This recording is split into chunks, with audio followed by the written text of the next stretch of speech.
నమస్కారం. తీర్థయాత్ర కార్యక్రమానికి స్వాగతం. నేటి అహ్మదాబాద్ మహానగరాన్ని ఒకప్పుడు అశావల్ అహ్మదాబాద్ అని పిలిచేవారు. సబర్మతి నదీ తీరాన వెలసిల్లే ఈ అశావల్ 11వ శతాబ్ది తరువాత అహ్మదాబాద్గా మారిందని చరిత్రకారులు చెబుతున్నారు. గుజరాత్కి వ్యవసాయ రాజధాని అయిన అహ్మదాబాద్లో అనేక దేవాలయాలు కూడా నెలకొని ఉన్నాయి. వాటిలో గాంధీనగర్ అదాలజ్లో పూరీ క్షేత్ర జగన్నాథుడు కొలువైన ఆలయం ఎంతో ప్రఖ్యాతమైనది. ఆ జగన్నాథుడు ఎక్కడ కొలువైనా తన సోదరి సుభద్ర, సోదరుడు బలభద్రులతో కలిసే కొలువవుతారు. ఎక్కడ జగన్నాథుడు నెలకొన్నా ఆ క్షేత్రం పూరీ తరువాత అంతటి పుణ్యక్షేత్రంగా వర్ధిల్లుతోంది. జగన్నాథుని దేవస్థానం అహ్మదాబాద్లో ఒడియా సంప్రదాయానుగుణంగా ఒడియా ఆగమవాస్తు యుక్తంగా నిర్మితమైంది. నేటి తీర్థయాత్రలో ఆ దేవస్థానాన్ని దర్శించుకుంది. దేశం నలుమూలలా వెలసినట్లే గుజరాత్ అదాలజ్ ప్రాంతాన కూడా వెలసిన పూరీ దేవుడు. సాక్షాత్తు పూరీ జగన్నాథుడే అనిపించేంత దివ్య దర్శనం అహ్మదాబాద్ అదాలజ్ ప్రాంత మందిర జగన్నాథుని దర్శనం.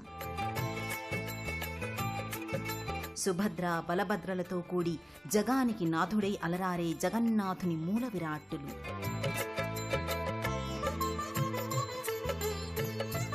ఒడియా సంప్రదాయంలో పూరీ క్షేత్ర దేవదేవునికి గుజరాతీయ భక్తజన సందోహం సమర్పించే నిత్య అర్చనాది కైంకర్యాలను స్వీకరించే జగన్నాథ బలదేవ సుభద్రలు. అహ్మదాబాద్ గాంధీనగర్ అదాలజ్ ప్రాంతంలోని ఈ జగన్నాథ దేవస్థానం ఎంతో సుందరమైంది. శ్రీ మహావిష్ణువు మరో అవతారంగా జగన్నాథ స్వామిని భావిస్తారు. ఈ వైష్ణవ సంప్రదాయ జగన్నాథ ఆలయం ఎంతో విశాలమైనదే కాదు, ప్రత్యేకమైన ఆలయ ఆగమానుసారం నిర్మితమైంది. ఓ భారీ గంధపు చెక్కను తొలచి మలిచారా అన్నంత దివ్యంగా భవ్యంగా వెలుగులీనుతుంది గుజరాతీ జగన్నాథుని కోవెల. నీలాచల నివాసాయ నిత్యాయ పరమాత్మనే బలభద్ర సుభద్రాభ్యాం జగన్నాథాయతే నమః. శ్రీ మహావిష్ణువు దాల్చిన దశావతారంలో సంపూర్ణ అవతారం శ్రీకృష్ణావతారం. ద్వాపర యుగావతార విష్ణువు శ్రీకృష్ణుడిగా మనందరికీ తెలుసు. బాలకృష్ణుడుగా, యశోదామాత గారాల పట్టిగా, వ్రేపల్లె నివాస నందలాలంగానే మనకు తెలుసు. గోవులను కాచి కాళీయ మర్దనం చేసిన గోవిందుని లీలలు చూశాం.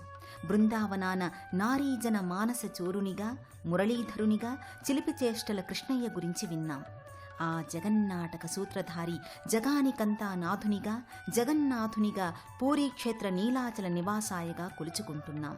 శ్రీకృష్ణుడు జగన్నాథ స్వరూపంలో పూరీ మహాక్షేత్రాననే కాకుండా గుజరాత్ రాష్ట్రం అహ్మదాబాద్ మహానగర అదాలజ్ ప్రాంతంలో ఓ పరమాద్భుతమైన మందిరంలో కొలువై ఉన్నాడు. జగదానంద కందాయ ప్రణతార్థహరాయ చ నీలాచల నివాసాయ జగన్నాథాయతే నమః. తిరుమల తిరుపతి సప్తగిరులలో వెంకటాచలంపై కొలువు తీరిన శ్రీ వెంకటేశ్వరుని వలె పూరీ క్షేత్ర నీలాచలంపై నెలకొన్న దేవదేవుడు జగన్నాథుడు.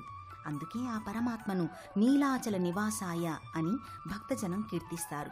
ఈ భవ్య పురాతన ఆరామంలో పూరీ క్షేత్ర మూల విరాట్టుల వలె నీలమాధవుడు జగన్నాథుడుగా, వారి సోదరి సుభద్ర, సోదరుడు బలభద్రులు కొలువై ఉంటారు.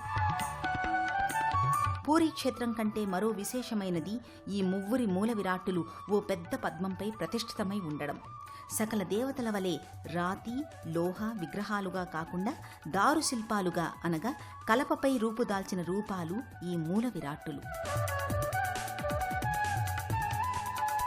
ద్వాపర యుగాంతంలో కృష్ణుని నిర్యాణం తరువాత ఒక దుంగ సముద్ర అలలపై తేలియాడుతూ ఉందట. ఆ కలప దుంగ నుంచే తనను రూపొందించమని ఆ శ్రీ మహావిష్ణువు ఇంద్రద్యుమ్న మహారాజుకి స్వప్నాదేశం ఇచ్చాడని, అందుకోసం పూరీ క్షేత్ర బంగాళాఖాత సముద్ర తీరానికి వెళ్లి చూడగా ఒక మర్రిమాను అలలపై తేలియాడుతూ ఒడ్డుకు రావడం కనిపించిందట. ఆ కలపదుంగ నుంచే జగన్నాథ, బలభద్ర, సుభద్రల విగ్రహాలను మలిచారని ఐతిహ్యం. అందుకే దేశంలోని ఎక్కడి జగన్నాథుని విగ్రహాలైనా అవి దారు విగ్రహాలుగానే మనకు దర్శనీయమవుతాయి. ఈ అహ్మదాబాద్ అదాలజ్ జగన్నాథ మందిరంలోని మూల విరాట్టులు కూడా దారు విగ్రహాకృతులుగానే ప్రతిష్ఠితమై ఉన్నాయి.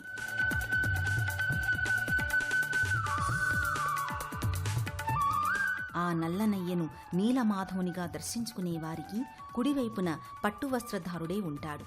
ఎడమవైపున జగన్నాథుని సహోదరుడైన బలభద్రుడు, ఈ ఇద్దరి అన్నయ్యల మధ్య సహోదరి సుభద్ర పట్టుపుట్టాల ధారణిగా నిండైన దర్శనాన్ని అనుగ్రహిస్తున్నారు. చారడేసి కళ్లతో తమ భక్తులను పరీక్షించి మరీ ఆశీర్వదిస్తున్నట్టు నిశితమైన చూపులతో ఆ మువ్వురు దేవతలు ఉంటారు.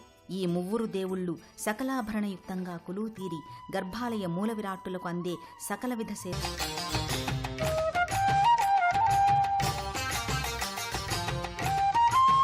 అహ్మదాబాద్ జగన్నాథ దేవస్థానం ఎంతో ప్రసిద్ధమైంది.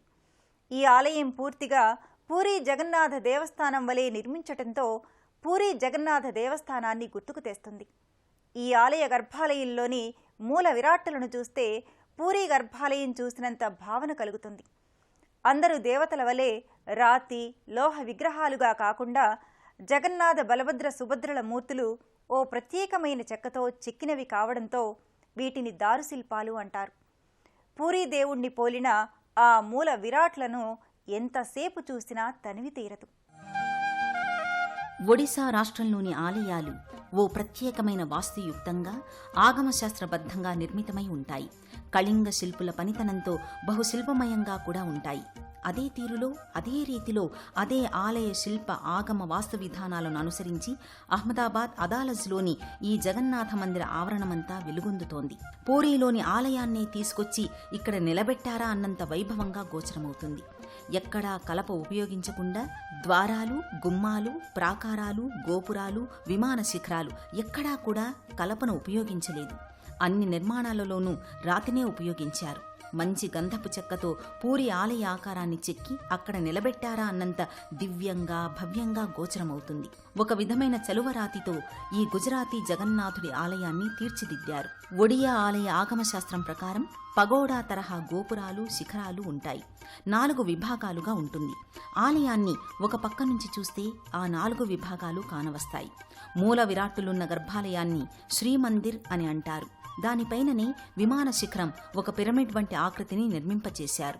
దానిపై సుదర్శన చక్రాన్ని కూడా ఉంచుతారు. దానికి ముందు భాగాన్ని భోగ్ మంటప్ అంటారు.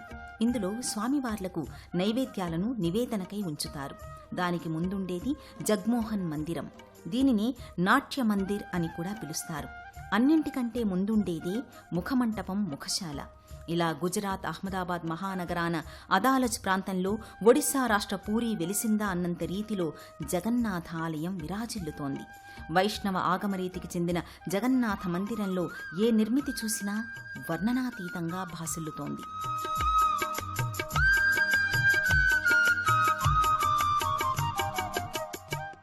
అదాలజ్ జగన్నాథ దేవస్థానం వర్ణించటానికి అలవి కానంత శిల్ప సౌందర్యంతో విరాజిల్లుతోంది.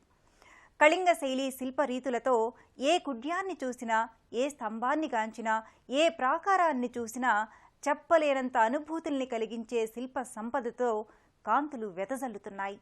దూర ప్రాంతాల నుంచి వచ్చే తీర్థయాత్రికులు, పర్యాటకులు శిల్పుల ఉలుల చాతుర్యానికి ఆశ్చర్యచకితులై పరవశులవుతారు. అంతటి వైభవాన్ని సంతరించుకున్న గుజరాత్ నేలపై వెలిసిన పూరీ జగన్నాథాలయ శిల్పకళా నైపుణ్యాన్ని వైష్ణవ దేవతలుంటారు. కైలాసలోకాన శైవ దేవీ దేవతలుంటారు. ఈ భూలోక అహ్మదాబాద్ జగన్నాథ ఆలయంలో శైవ వైష్ణవ 2 లోకాల దేవుళ్ళు కనిపించి తన్మయానంద భరితుల్ని చేస్తున్నారు. ఈ జగన్నాథ ఆలయ ప్రాంగణంలో శ్రీ మహాలక్ష్మి, విమలాదేవి తదితర శక్తిమాత పలు అవతారాలు ఉపాలయ దేవతలుగా దర్శనమిస్తారు. ఆ స్త్రీ దేవతల దర్శనం ఎన్నో ప్రాంతాల నుంచి తరలివచ్చిన యాత్రికుల పాలిట వరప్రసాదమే. ఇన్ని పరమ విశేషాలమయమైన ఈ జగన్నాథుని చెంత సిరి సంపదల తల్లి శ్రీ మహాలక్ష్మి, మరో శక్తిమాత విమలాదేవిలు కూడా ఉన్నారు. జగన్నాథ, బలభద్ర, సుభద్రాదేవిలను గర్భాలయంలో దర్శించుకున్న తీర్థయాత్రికులు ఈ ఉపాలయ దేవదేవుళ్లను దర్శించుకోను వస్తారు. నమస్తేస్తు మహామాయే శ్రీపీఠే సురపూజితే శంఖచక్ర గదాహస్తే మహాలక్ష్మి నమోస్తుతే. సర్వశక్తిమయి శాస్త్రమయి అయిన శ్రీమన్మహాలక్ష్మి సకల జగత్తుకు ఇంధన శక్తిగా తేజరిల్లుతోంది. స్థానక భంగిమగా మహాలక్ష్మి భాసిల్లుతోంది. దారు కలపతో తీర్చిదిద్దిన హృద్యమైన, హృదయానురంజకమైన, భక్తిభావ బంధురమైన మహాలక్ష్మి విగ్రహాకృతి భక్తులను ఎంతగానో ఆకట్టుకుంటుంది. ధనదాయినిగా అష్టలక్ష్మి స్వరూపిణిగా వర్ధిల్లుతోంది శ్రీమన్ మహాలక్ష్మి. నానావిధ ఆభరణాలు, పుష్పమాలికలు ధరించి సర్వాంగ శోభితంగా సిరుల వరాల దేవేరి మూర్తీభవించి ఉంటుంది. శ్రీ మహాలక్ష్మి శ్రీహరి ప్రాణేశ్వరి. భగవత్ సంకల్పం వల్ల సృష్టికి ఐశ్వర్యం సిద్ధిస్తోంది. ఆ సంకల్పం చేసేది హృదయస్థానం. అందుకే విష్ణువు హృదయవాసినిగా, సంకల్పశక్తిగా లక్ష్మీమాత భాసిల్లుతోంది. క్షీరసాగరం నుంచి ఉత్పన్నం కావడం వల్ల నిర్మలతకు, చంద్ర సహోదరి కావడం వల్ల శీతలత్వానికి, అమృతంతో జనించడం వల్ల అమృతతత్వానికి, కమలవాసిని కావడం వల్ల వికసిత మనసుకు మహాలక్ష్మి ప్రతీకగా భక్తులు విశ్వసిస్తారు. అలాంటి మహాలక్ష్మి మహాశక్తిదాయినిగా ఈ మందిరంలో దర్శనమిస్తోంది. అడిగిన వరాలన్నీ ఇచ్చే అనంత వరదాయినిగా పరిఢవిల్లుతోంది. మరో ఉపమందిరంలో అమ్మ విమలాదేవిగా, మరో అవతారికగా జగదంబయే కొలువుతీరి ఉంటుంది. ఈ తల్లి విగ్రహాకృతి కూడా ఉత్తమ జాతి కలపతోనే చేసినదవటమే కాదు, విమలాదేవి ముఖబింబంలో అనన్యమైన కారుణ్యం, క్షమ, వాత్సల్యం వంటి ప్రేమభావాలు, ఆర్ద్రతకు చెందిన గుణాలు, ఆ దివ్య గుణాల సమాహారంగా మాత విమలాదేవి కానవస్తుంది. సౌశీల్య, సౌజన్య, సౌమ్య, సాత్విక, శాంత, సద్గుణ సంపదల సాకారంగా కొలువైన విమలాదేవిని దర్శించడం వల్ల, ఆరాధించడం వల్ల అందరిలోనూ ఆ దివ్యభావన కిరణాలు జాగృతమై ప్రకాశిస్తాయని, ఆ రీతిగా ప్రకాశించాలని భక్తుల భావన. ఎంతో విశాలమైనది, అందమైనదే కాదు, ఎన్నో విలక్షణమైన ఆలయాలు కూడా నెలకొని ఉన్నాయి. కేవలం గాంధీనగర్, అదాలజ్ అనే ఈ ప్రాంతంలోనే అనేక దేవాలయాలు దర్శనమిస్తున్నాయి. ప్రతి ఆలయానికి ఉపాలయ దేవతలు, వారు కొలివుండిన ఉపమందిరాలు ఉండడం సర్వసాధారణమే. ఈ జగన్నాథ మందిర ఉపాలయాల్లో అమ్మవార్ల మందిరాలతో పాటు హనుమాన్, వినాయకుడు ఉపాలయాలలో ఉపస్థితులయ్యారు. సబర్మతి నదీ తీరాన గాంధీ ఆశ్రమం కూడా ఈ ఆలయానికి తోడుగా సందర్శనీయ స్థానంగా ఉంటుంది. రామదూత అతులిత బలధామ, అంజనీపుత్ర పవనసుతనామ, శ్రీయాంజనేయం ప్రసన్నాంజనేయం, మా కార్యములెల్ల సిద్ధింపగ చెయ్యవే, కపి విప్రుండా వాయుపుత్రుండా. జగన్నాథుని కృష్ణావతారానికి ముందు త్రేతాయుగావతారమైన శ్రీరామచంద్రునికి బంటు ఆంజనేయస్వామి. ఒక ప్రత్యేక మందిరంలో ఉన్న ఈ హనుమను జగన్నాథ మందిర సందర్శకులు దర్శించుకుంటారు. నరుల కంటే మించిన విశ్వాసపాత్రుడై రాముని నమ్మిన బంటుగా రామకార్య జయాలన్నింటా ఉన్న భక్తాగ్రేసరుడు ఈ ఆంజనేయుడు. కొన్ని క్షేత్రాలలో భయపీడలను వదిలించే అభయాంజనేయుడైతే, మరికొన్ని ఆలయాలలో ధైర్య విజయాలను సంగే వీరాంజనేయుడు. ఈ మందిరంలోని ప్రతిమ నా రామునికి కైమోడ్పుల కైదండ అన్నట్టు కుంచితపాదుడై ఉంటాడు హనుమంతుడు. ఇదే ఆలయానికి ప్రవేశంలోనే గజముఖ దైవతం, ప్రథమ పూజల స్వామి విఘ్నేశ్వర స్వామి కొలువై ఉన్న చిరుమందిరం ఉంటుంది. అదాలజ్ జగన్నాథుని దర్శించవచ్చిన భక్తులు తమకెలాంటి అవాంతరాలు లేకుండా, ఏ విఘ్నాలు తమ జీవితాలలో కలగకుండా చూడమని కోరుకుంటారు. గజముఖుడై మనందరి ప్రథమ పూజలందుకునే గణపతి పాలరాతి మూర్తిగా బహు చక్కగా కొలువై ఉంటాడు. కిరీటధారుడై పెద్ద పెద్ద చెవులతో చామర కర్ణుడనిపించుకునే బొజ్జ వినాయకుడు వక్రతుండుడై అమృత కలశంతో అగుపిస్తాడు. పద్మపీఠంపై ఆసీనుడైన ఆ పార్వతీ నందనునికి అర్చనాది కైమోడ్పులు అర్పించి ముందుకు కదులుతారు భక్తులు.